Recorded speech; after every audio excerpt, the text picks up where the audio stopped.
My name is Janie. I'm a junior. My student number is 8. The title of the speech is How to Spot a Liar. The speaker of the speech is Pamela Meyer. Okay, now I don't want to alarm anybody in this room, but it's just come to my attention that the person to your right is a liar. Laughter. Also, the person to your left is a liar. Also, the person sitting in your very seats is a liar. We're all liars. What I'm going to do today is I'm going to show you what the research says about why we're all liars, how you can become a lie spotter, and why you might want to go the extra mile and go from lie spotting to truth seeking, and ultimately to trust building. Now, speaking of trust, ever since I wrote this book, Lie Spotting, no one wants to meet me in person anymore. No. They say, it's okay, we'll email you. Laughter. I can't even get a coffee date at Starbucks. My husband's like, honey, deception? Maybe you could have focused on cooking. How about French cooking?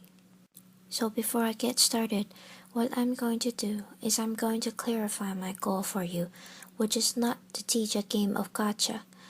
Lie spotters aren't those nitpicky kids. Those kids in the back of the room shouting, gotcha, gotcha. Your eyebrow twitched. You flared your nostril. I watched that TV show, Lie to Me. I know you're lying. No, lie spotters are armed with scientific knowledge of how to spot deception. They use it to get the truth. And they do what mature leaders do every day.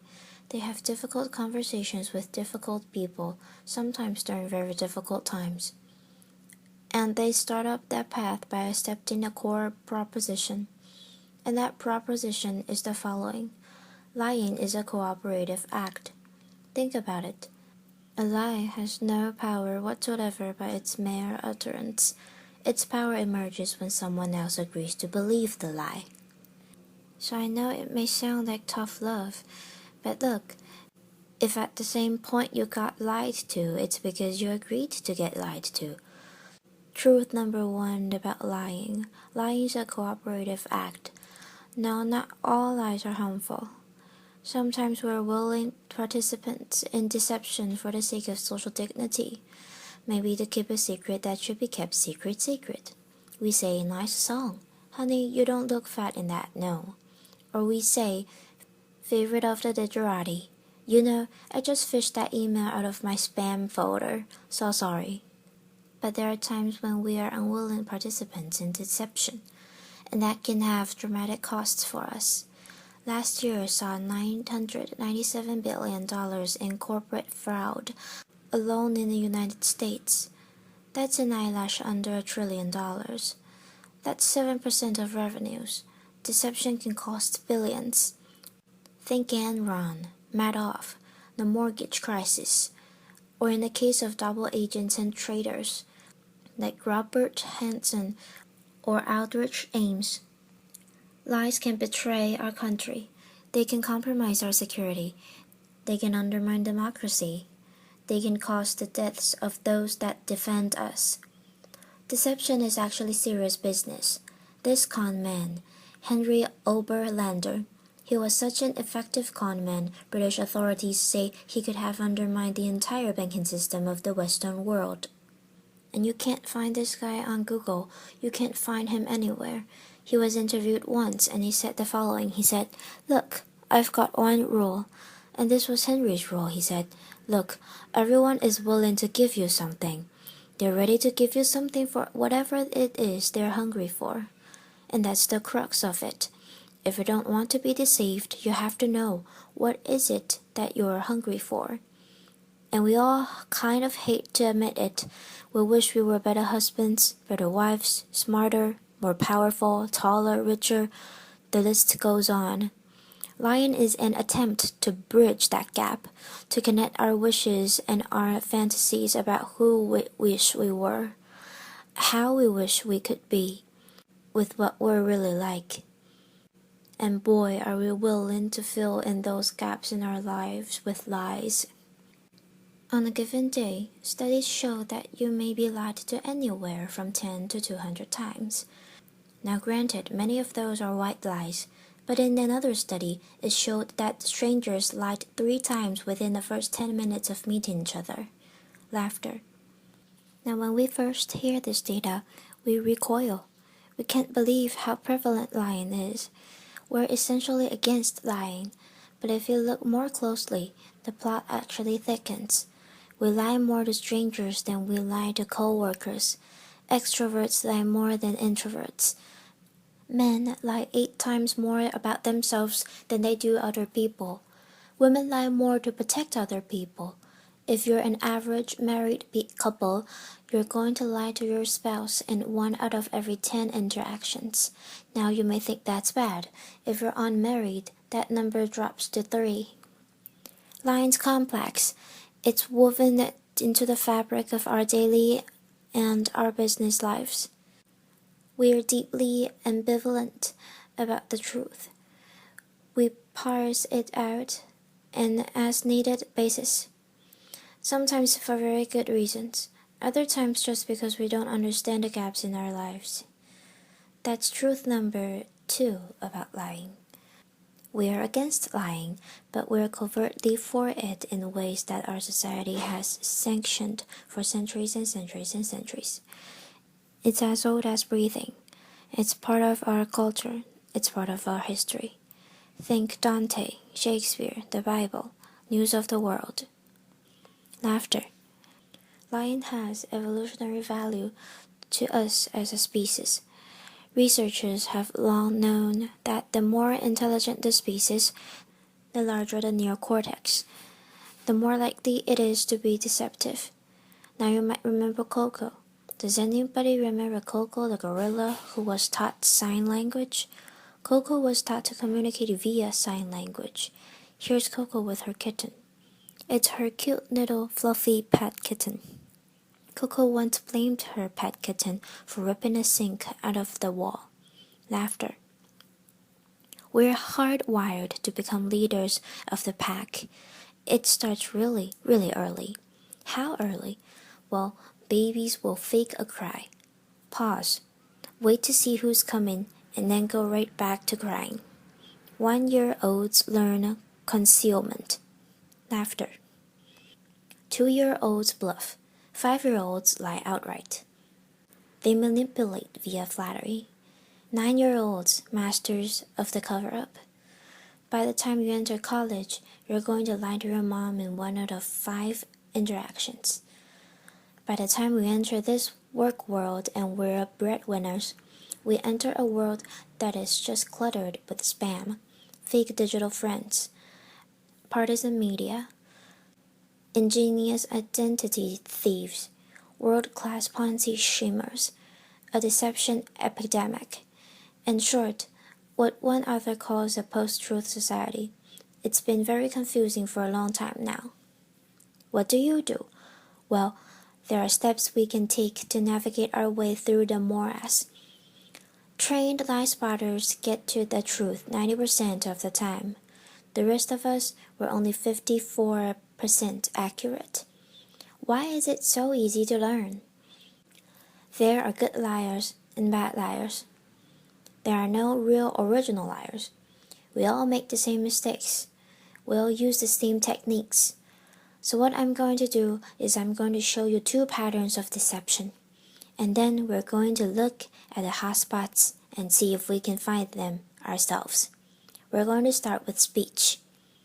Video, Bill Clinton. I want you to listen to me. I'm going to say this again. I did not have sexual relations with that woman, Miss Lewinsky. I never told anybody to lie. Not a single time. Never. And these allegations are false. And I need to go back to work for the American people. Thank you. Applause. Pamela Meyer. Okay, what were the telltale signs? Well, first we heard what's known as a non-contracted denial. Studies show that people who are overdetermined in their denial will resort to formal rather than informal language. We also heard distancing language, that woman. We know that liars will unconsciously distance themselves from their subject, using language as their tool. Now, if Bill Clinton had said, "Well, to tell the truth," or Richard Nixon's favorite, "in all candor," he would have been a dead giveaway for any lie spotter that knows that qualifying language, as it's called, qualifying language like that, further discredits the subject. Now, if he had repeated the question in its entirety, or if he had peppered his account with a little too much detail, and we're all really glad he didn't do that, he would have further discredited himself. Freud had it right. Freud said, "Look, there's much more to it than speech. No mortal can keep a secret. If his lips are silent, he chatters with his fingertips." And we all do it no matter how powerful you are. We all chatter with our fingertips. I'm going to show you Dominic Strauss-Kahn with Obama, who's chattering with his fingertips. Laughter. Now this brings us to our next pattern, which is body language. With body language, here's what you've got to do. You've really got to just throw your assumptions out the door. Let the science temper your knowledge a little bit. Because we think liars fidget all the time. Well, guess what? They're known to freeze their upper bodies when they're lying. We think liars won't look you in the eyes. Well, guess what? They look you in the eyes a little too much just to compensate for that myth. We think warmth and smiles convey honesty, sincerity. But a trained lie spotter can spot a fake smile a mile away. Can you all spot the fake smile here? You can consciously contract the muscles in your cheeks, but the real smile's in the eyes, the crow's feet of the eyes. They cannot be consciously contracted, especially if you overdid the Botox. Don't overdo the Botox, nobody will think you're honest. Now we're going to look at the hot spots. Can you tell what's happening in the conversation? Can you start to find the hot spots to see the discrepancies between someone's words and someone's actions? Now, I know it seems really obvious, but when you're having a conversation with someone you suspect of deception, attitude is by far the most overlooked but telling of indicators. An honest person is going to be cooperative. They're going to show they're on your side.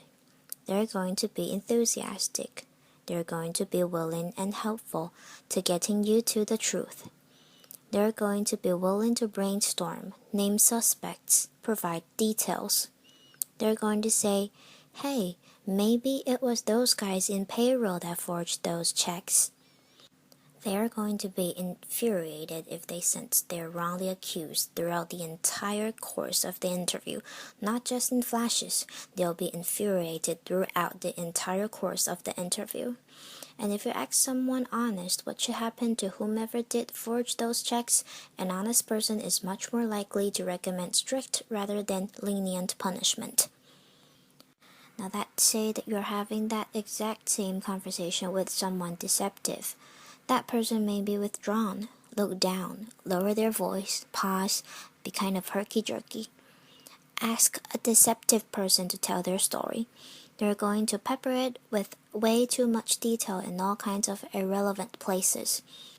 And then they're going to tell their story in strict chronological order. And what a trained interrogator does is they come in and in very subtle ways over the course of several hours, they will ask that person to tell that story backwards. And then they'll watch them squirm and track which question produced the highest volume of deceptive tells. Why do they do that? Well, we all do the same thing. We rehearse our words, but we rarely rehearse our gestures. We say yes, we shake our heads no. We tell very convincing stories. We slightly shrug our shoulders. We commit terrible crimes, and we smile at the delight in getting away with it. Now, that smile is known in the trade as duping delight, and we're going to see that in several videos moving forward. But we're going to start for those of you who don't know him. This is presidential candidate John Edwards. who shocked America by fathering a child out of wedlock. We're going to see him talk about getting a paternity test. See now if you can spot him saying yes while shaking his head no, slightly shrugging his shoulders. Video, John Edwards. I'd be happy to participate in one.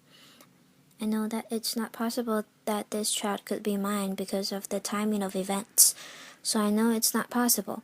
Happy to take a paternity test, and would love to see it happen. Interviewer.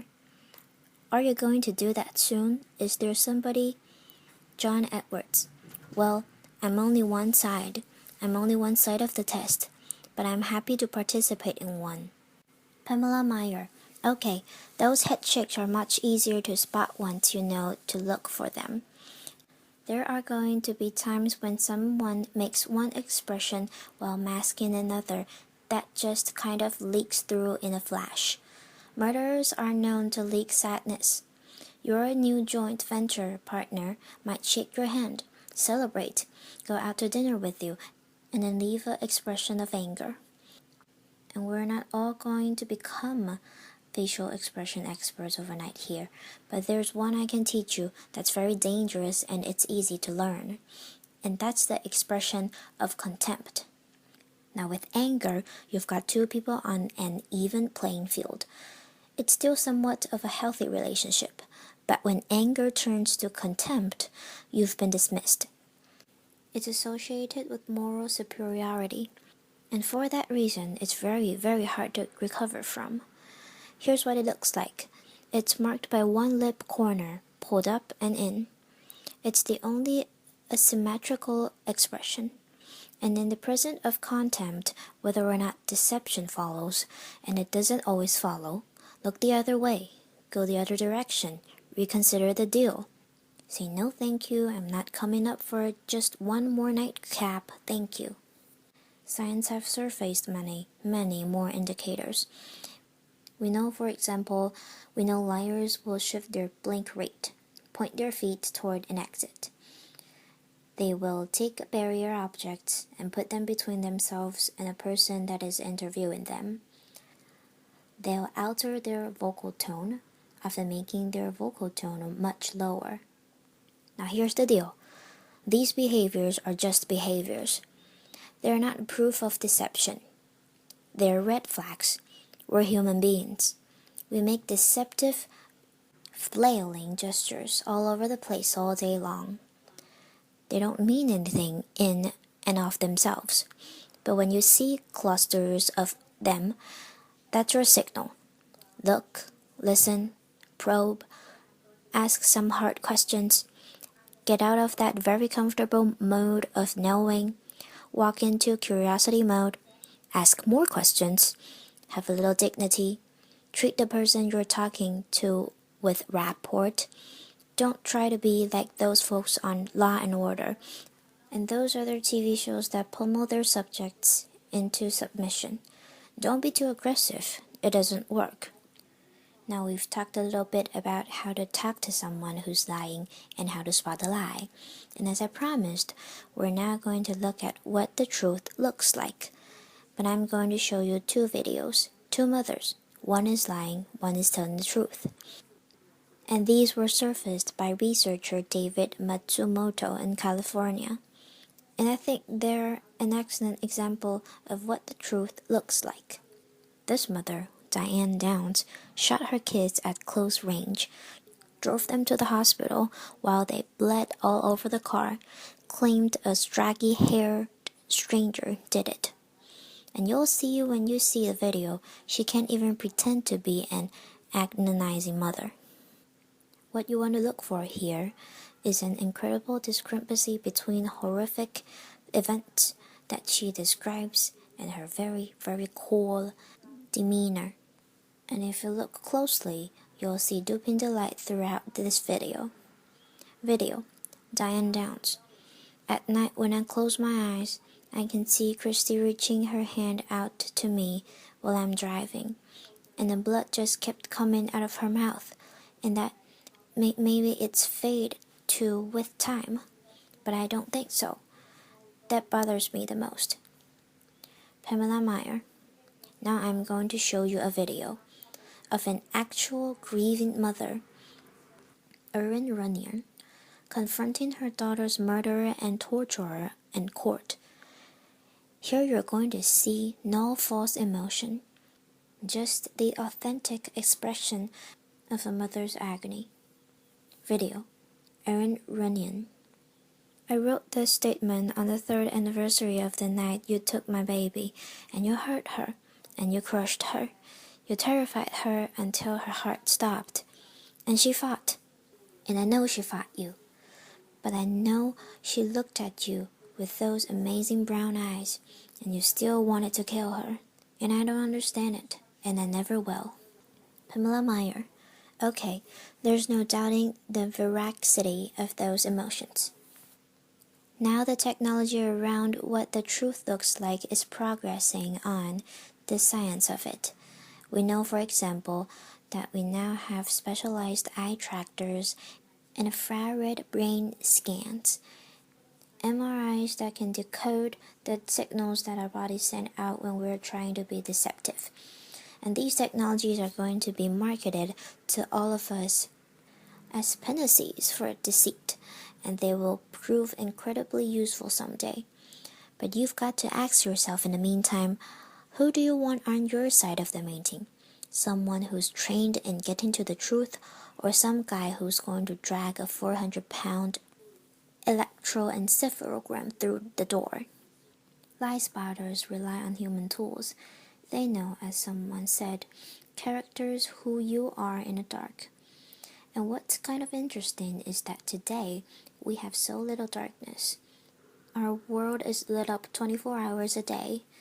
It's transparent with blogs and social network broadcasting the buzz of a whole new generation of people that have made a choice to live their lives in public.